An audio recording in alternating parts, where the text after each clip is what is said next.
A mobile Bible truck stops in Rockford as part of a traveling exhibition that showcases hundreds of historical features. The Slavic Baptist Church Bible Museum on Wheels features elements of the Bible from creation to now.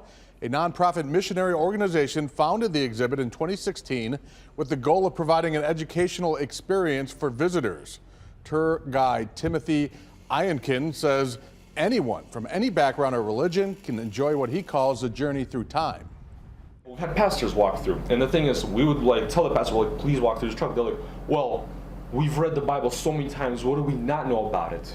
And when they walk through at the end of the tour, they're like, wow, thank you very much, because there is so much we still didn't know.